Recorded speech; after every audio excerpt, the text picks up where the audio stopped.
Honorable Deputy Minister of Economy Abdullah Al-Saleh, Honorable Ministers of Mines of South Africa, Lesotho, Zimbabwe, Central African Republic, Madam Ambassador, dear Presidents of the World Federation of Diamond Bourses, the World Diamond Council, and CIBJO, Honorable KP Chair, ladies and gentlemen, all protocol observed. The organization of a conference is always a challenge, and in the past we've done many, and we've always tried to upgrade our model and adapt it to new challenges. This conference will cover many aspects of the trade, from purely diamond-related matters like the issue of lab-grown diamonds to a broader agenda of ethics and sustainability. This first day will mainly be focused on the broader agenda, and it is a good thing to have CSR being taken more seriously. Honestly, it did not exist when I entered the business, but I come from another age. One of my first bosses, Benjamin Bonus, called me in his room when I joined in 1990, and he said, "Listen, Peter, you were in government, you're in business now. And there's only one thing that matters. It's all about the money. And for the rest, just be aware that for us, Nicky Oppenheimer is God, and the DTC sales director is the son of God." As chairman of the Dubai Diamond Exchange and as a privileged watcher of small and medium enterprises in the diamond trade for almost 30 years, I have to confess that when I was in Antwerp 2 weeks ago, I had the feeling that it was more than ever about the money, and that the house was on fire. The trade, ladies and gentlemen, was in a standstill mode, and the traders here know to what I refer. I am referring to an Antwerp-based diamond company that has sought Chapter 11 bankruptcy protection in the US, listing estimated liabilities of $50 to $100 million. And what makes this matter concerning is that this was not just an ordinary company active in the diamond trade. Up until very recently, it was a sightholder of the main rough producer. The grandfather of one of the founders was the inventor of the ideal cut in 1921, about 100 years ago. And the father was the master cutter of the very world-famous centenary diamond cut in 1988. This company was not known for any kind of monkey business. It had a good reputation. It had a high standing. So what went wrong? The default happened against the backdrop of a very turbulent market. Polished diamonds overall are still going through rough times. Mercury's price index is down for the 32nd consecutive month. The IDEX polished price index is at its lowest point since December 2010. And Rappaport states that prices of 1 carat rounds are down 7.1% year over year. The picture is clear. According to a Tacey Ferris Beam study, for 5 years in a row, the industry's global polished diamond sales have followed a downward trend. Commencing in 2011, when sales peaked at $22.6 billion, this figure gradually declined to 18.7, registering a 17% accumulative decline. According to the same study, the diamond jewelry market is losing its share of the consumer's luxury wallet. The growth of diamond jewelry retail sales are set to lag phenomenally behind of global GDP growth. Diamond jewelry retail sales since 2007 have fallen steeply behind inflation prices. Diamond jewelry retail sales have risen by merely some 130%, while GDP rose 240%. So winter is coming. Traders on the market say that they are already feeling the fallout. People are nervous. Morale is plummeting. Trust levels are low. And companies are being cautious in their dealings with other companies. The outcome is that payment terms on new transactions are shorter. Liquidity in the market is an issue. Some traders only sell for cash, and many are operating under the assumption that matters will further deteriorate as we are all waiting to see just who will be affected. Some dealers have such low cash reserves that others want to do business with them. In May, AIG, which insures many of the industry, didn't renew cover for at least one big dealer, according to insiders. Two of the biggest lenders to the diamond trade, SCB and KBC, are seemingly trying to exit the business. The question we should ask ourselves is, how did a trust-based industry, wholly dependent on trust-based financing, get into such a calamitous reality? Ladies and gentlemen, the writing has been on the wall for quite a while. The lack of any meaningful profitability and the unstable, if not long-term declining polished diamond price have made repayment of hundreds of millions of debts a question. That's what we hear. It's not gossip, it's accidents yet to happen. The bottom line is the diamond manufacturers bought more rough diamonds, paid more for rough diamonds, and sold fewer polished diamonds at lower prices.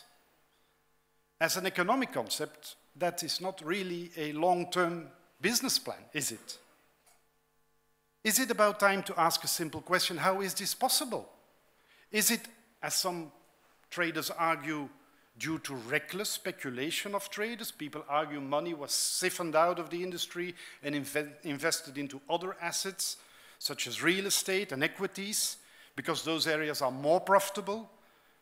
So they say that the value that companies were willing to pay for rough diamonds became heavily exaggerated, as the value in diamonds was no longer about manufacturing them into polished, but rather linked to getting cheap financing that could be invested elsewhere. But is that the only reason? And more importantly, is there an underlying structural issue? This, I'm sure we will address in detail tomorrow at the panels.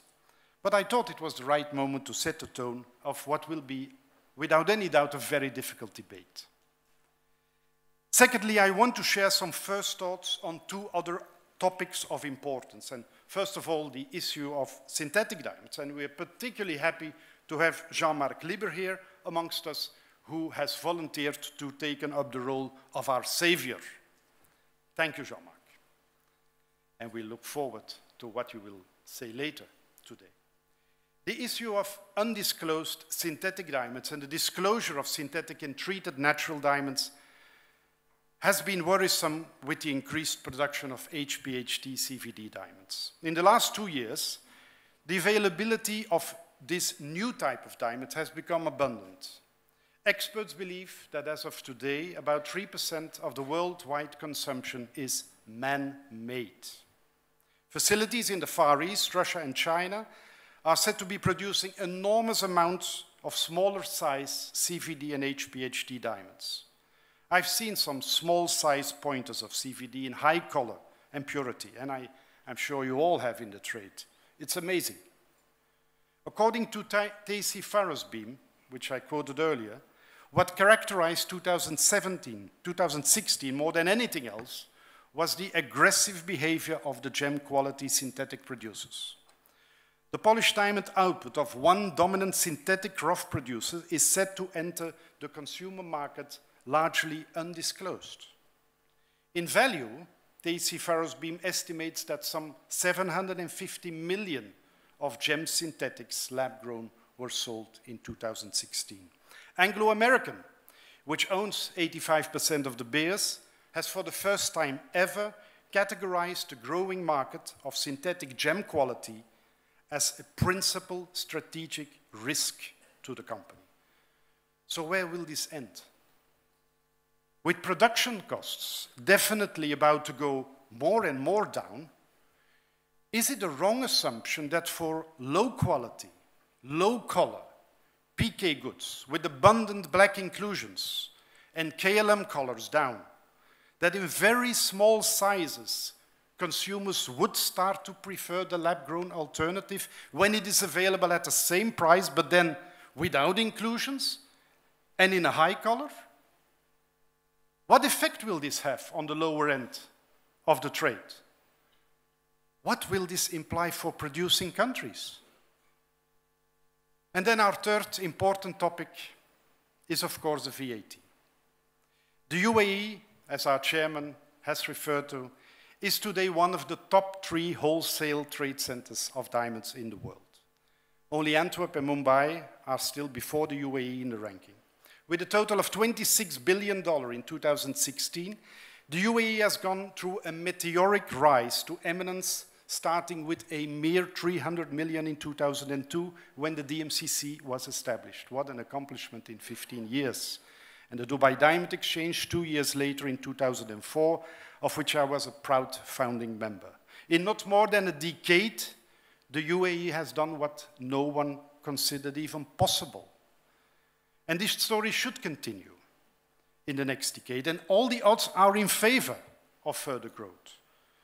However, the announcement of a possible introduction of VAT on loose diamonds would strongly jeopardize this.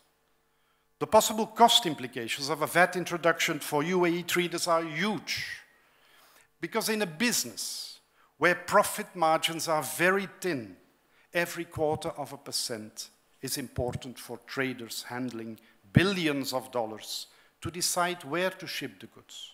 Places like Hong Kong, Panama, and Singapore could be considered alternatives if undue taxes were to be put on loose.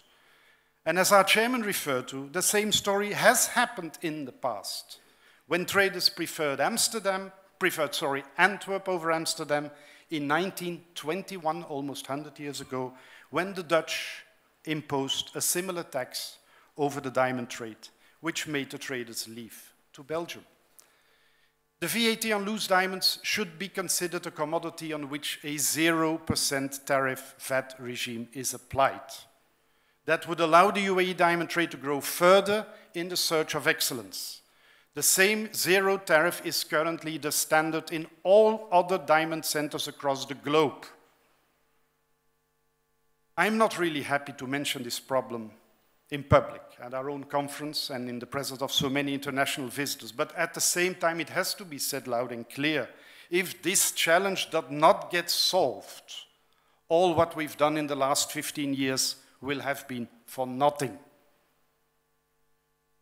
We of course hope that is not the case, and we look forward to a fruitful debate on this topic tomorrow and later in the week with the Federal Tax Authority. Ladies and gentlemen, let me conclude. The industry still has a lot of work ahead to align itself with the new global paradigm in banking and risk, and even some of the largest manufacturing companies in the world are not immune to banks seizing their assets because of over-leverage. The trickle-down effect of those losses will be felt by all and will only increase the bank's fear of lending to the diamond industry. So isn't it time to come to a new normal? A new normal where the trade also opens up for the broader community of private equity, hedge funds, and new banks, where we take stock of what went wrong and move forward learning from mistakes, where initiatives to commoditize diamonds are steered by the entire industry and its leaders, where rough prices relate to polished and vice versa based on available models of reverse engineering from polished prices, as the ones the UAE last year promoted in its Senate as KP chair, where producers also look further than the immediate interests of their shareholders, and last but not least, where in the coming weeks we can announce to our wholesale traders that the VAT will not apply. I thank you.